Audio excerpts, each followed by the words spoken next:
Hi friends, మనలో చాలా తక్కువ మందికి తెలుసు పాండవుల మెట్ట. ఇది ఎక్కడో ఉండే మహేంద్రగిరి పర్వతాల నుండి పాండవుల మెట్ట వరకు కూడా స్వరంగ మార్గం ఉందనే విషయం కూడా చాలా తక్కువ మందికి తెలుసు. శ్వేతాయుగంలో శ్రీరాముడు, లక్ష్మణుడు, సుశీలుడు ఇక్కడ తలదాచుకునేవారు. అలాగే ద్వాపర యుగంలో పాండవులు కూడా ఇక్కడ తలదాచుకునేవారు. ఇక్కడ ఎండ్ల మల్లేశ్వరరావుని దర్శించుకోవడానికి వచ్చేటప్పుడు పాండవులు ఇక్కడ నివసించారని స్థల పురాణాలు అయితే చెప్తున్నాయి. ఇది శ్రీకాకుళం జిల్లా నుండి 55 కిలోమీటర్లు, తెక్కలి పట్టణం నుండి అయితే 5 కిలోమీటర్లు ఉంటుంది. ఇక్కడ చాలా అద్భుతాలు ఇంకా ఎన్నో ఉన్నాయి. ప్రతిది కూడా నేను షూట్ చేశాను. ఎక్కడ కూడా మిస్ చేయకుండా వీడియో లాస్ట్ వరకు చూడగలరని నేనైతే రిక్వెస్ట్ చేసుకుంటున్నాను. పదండి, కొండపైకి వెళ్దాం. కొండపైకి అయితే వచ్చాం ఫ్రెండ్స్. ద్రౌపది దేవి గృహం అనమాట. ప్రతిది కూడా నేను షూట్ చేస్తున్నాను. అయితే ఇది కనిపించింది అయితే హోమం కాల్చింది. అలాగే పక్కది వంట రూమ్ అనమాట. ఆ వంట అంటే వాళ్ళు వండుకునేవారు. అలాగే అక్కడికి వచ్చే వాళ్ళకు కూడా భోజనాల సౌకర్యాలు కూడా చేస్తున్నారు ఇప్పటికి వచ్చినా సరే. ఈయన పూజ్యశ్రీ బాలకృష్ణానంద స్వామి గిరి బాబా గారు. ఈయన నేపాల రాజులు అని అంటారు. అయితే ఈయన ఉండేంత వరకు కూడా ఇక్కడ హోమం కాలుస్తూనే ఉండేవారు. ఇప్పటి వరకు కూడా ఆ హోమం అనేది పరంపరంగా సాగుతూనే ఉంటుంది. ఈయన సజీవ సమాధి కూడా ఇదే అనమాట. చూసాం కదా ఫ్రెండ్స్, మొత్తం 4 ఉన్నాయి. ఒకటి వామం కాల్చినది, రెండోది నేపాల రాజులకు సంబంధించిన రూమ్స్. మొత్తం 4 రూమ్స్లో కూడా ఒక రూమే మనం చూడటమైంది. అలాగే ఈ కొండ పక్కనే, కొద్దిగా కొండ పక్కనే అది మెట్లు కనిపిస్తున్నాయి కదా, అది లలితాదేవి యొక్క ఆలయం అనమాట. దాన్ని కూడా మనం వెళ్దాము. అదే ద్రౌపది దేవికి సంబంధించిన గృహలోపటికైతే మనం వెళ్ళలేదు. గృహలోపటికి అయితే వెళ్దాము. గృహలోపట కొంచెం చీకటిగా ఉంటుంది. లైట్ అనేది అరేంజ్ చేశారు, ఎందుకంటే భక్తులకి ఇబ్బంది కలగకూడదని చెప్పేసి. అలాగే పూజా కార్యక్రమం కూడా చేయడానికి లైటింగ్ అనేది ఉండాలి ఖచ్చితంగా. అయితే ఇలాంటి గృహలు ఎందుకు ఉండాయంటే, అప్పుడు పాండవులు వనవాసం చేసేటప్పుడు ఆ కౌరవులు అటాక్ చేసేవారు అనమాట, ఎక్కడికి వెళ్తే అక్కడికి. అందుచేత ఇలాంటి గృహలు అనేది పాండవులు చాలా అద్భుతంగా చేసేవారు. ఇలాంటి గృహ నుండి అయితే బయటికి వస్తాము. ఇప్పటి వరకు మనం చూసింది నేపాల రాజులకు సంబంధించినది, అలాగే ద్రౌపది దేవికి సంబంధించినది చూసాము. ఇలా పక్కనకి వెళితే పాండవుల యొక్క వాల్ పోస్ట్ ఉంది చూసారా, ఆ వాల్ పోస్ట్ నుండి సైడ్కి వెళితే పాండవులకు సంబంధించిన అనేక రకాల విషయాలు కూడా కొండ వెనకాతలు ఉన్నాయి. దాన్ని కూడా నేను షూట్ చేశాను, చూద్దాము. అయితే దీనికంటే కొద్దిగా ఎత్తులో ఉంటుంది లలితాదేవికి సంబంధించిన ఆలయము. అలాగే చిన్న శివుడి యొక్క లింగాకారం కూడా ఉంటుంది. ఇక్కడ లలితాదేవికి అండ్ శివుడికి పూజా కార్యక్రమం జరుగుతాయి. ఇలా పక్క నుండి చూస్తే మాత్రం ఎక్కడి నుండి కూడా ఊరు అనేది కనిపించదు. అవతల వైపు నుండి, కొండ అవతల వైపు నుండి చూస్తే టెక్కల యొక్క విలేజ్ కనిపిస్తుంది. యువతల వైపు మాత్రం ఆలయమే కనిపిస్తుంది. అలాగే చుట్టూ కూడా ప్రకృతి అయిన అందాలే కనిపిస్తాయి తప్ప ఇంకేమీ కనిపించవు విలేజ్ అనేది. ఇది లలితాదేవి యొక్క ఆలయం అనమాట. కొండ వెనక్కి వెళ్దాం.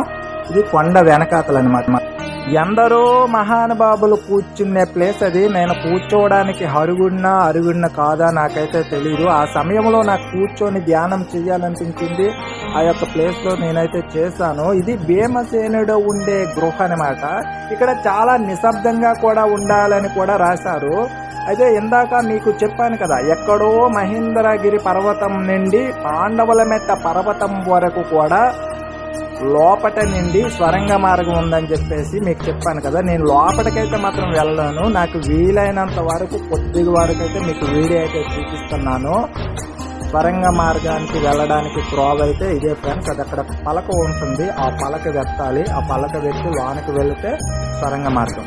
కరెక్ట్గా మధ్యాహ్నం 12 గంటలు అవుతుంది. రాళ్ళ వేడి అంతా ఇంత కాదు. చెట్టు కింద అయితే కొద్ది గాలి అయినా వస్తుంది, కానీ రాళ్ళ దగ్గరికి వెళ్ళేసరికి ఎక్కడా లేని వేడి వస్తుంది. అయితే నాకు 10 సంవత్సరాల నుండి సుమారుగా 10-12 సంవత్సరాలు అవుతుంది. నాకు చెట్లు అయితే అలవాట్లేదు.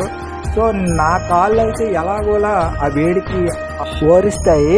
కాకపోతే నా వెనకాతలో వచ్చే వీడియో తీసిన వాడికి కూడా నేను నిజంగా ధన్యవాదాలు చెప్పుకోవాలి. ఎందుకంటే నా కాళ్ళు నాకు చెప్పులు లేవు కాబట్టి నేను అలవాటు చేత వెళ్ళిపోతున్నాను. కానీ ఆ కుర్రోడు నిజంగా నా వీడియో తీయడం నిజంగా ధన్యవాదములు. అయితే నేను ఇక్కడికి మళ్ళీ రిటర్న్ రావడానికి కారణం ఏంటంటే, ఇందాక వచ్చాను ఫ్రెండ్స్, ఇక్కడ కొండపైన జలాశయం ఉందని చెప్పేసి మళ్ళీ తర్వాత చెప్తే నేను మళ్ళీ రావడం అనేది జరిగిందనమాట.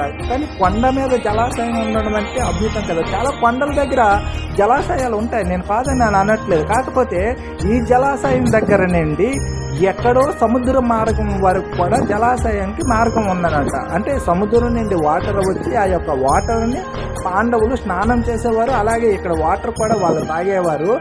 మన హిందూ సనాతన ధర్మంపై చాలామంది బురద గల్లుతారండి.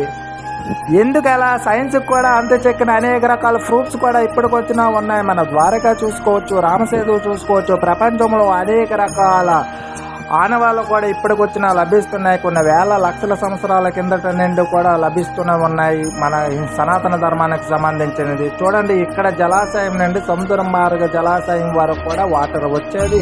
వాళ్ళు స్నానాలు చేసేవారు, అలాగే ఈ యొక్క వాటర్ తాగేవారు. అద్భుతం కదా, మహా అద్భుతం అండి. నిజంగా గ్రేట్ అండి పాండవులు కానీ వాళ్ళు చేసే వనవాసం కానీ.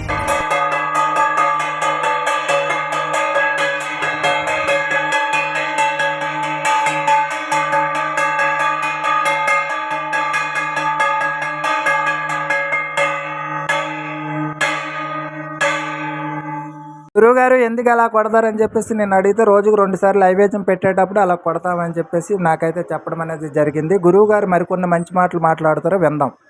హరి ఓం. ఇది పంచపాండాల మెట్ట అండి. రాయవలస మండలంలో, రాయవలస పంచాయతీలో, శ్రీకాకుళం జిల్లా టెక్కల మండలంలో ఉంది. అత్యంత పురాతనమైన ప్రాచీనమైనటువంటి పాండవుల మెట్ట.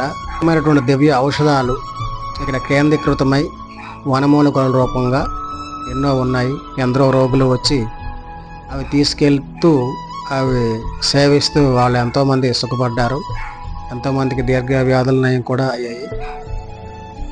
మరియు ఈ తపశక్తి సంపన్నమైనటువంటి పర్వతంలో ఎవరైనా రోగులైనా సరే, ఎవరైనా సరే వచ్చి 1 గంట అరగంట వాళ్ళ కాలం గడిపి వాళ్ళు మళ్ళీ వెళ్ళినచో వాళ్ళ ఆరోగ్యం బాగుపడుతుందని, వాళ్ళ గ్రహములన్నీ పోయి శాంతిగా ఉండాలని చెప్పేసి పెద్దలు గురువులు చెప్తుండేవారు. అదేవిధంగా ఇక్కడ అలాగే ఇప్పటి వరకు జరుగుతుంది. కొన్ని వందల సంవత్సరాల నుంచి ఇక్కడ ధర్మ ప్రకారంగా అనుసరిస్తూ ఒకరి తర్వాత ఒకరు 200 సంవత్సరాల నుంచి ఇక్కడ పరంపరాగతంగా ఆశ్రమం నెలకొల్పి ఉంది. ఇక్కడ నిత్యాగ్నిహోత్రము, ఆధ్యాత్మిక కార్యక్రమాలు, భీష్మాయకాదశి, గురు పూజ వగైరా కార్యక్రమాలు ఈ పర్వతంపై జరుగుతుంటాయి. ఎందరో ఋషులు, యోగులు, అవధూతలు కూడా ఇక్కడికి వచ్చి సందర్శించి ఇప్పటికీ వెళుతుంటారు. ఈ యొక్క పవిత్రమైనటువంటి ఈ పుణ్యక్షేత్రానికి అందరూ దర్శించి తరించి ఆనందింప చేస్తూ మీరు ఆనందపరంగా ఉండాలని కోరుచున్నాం.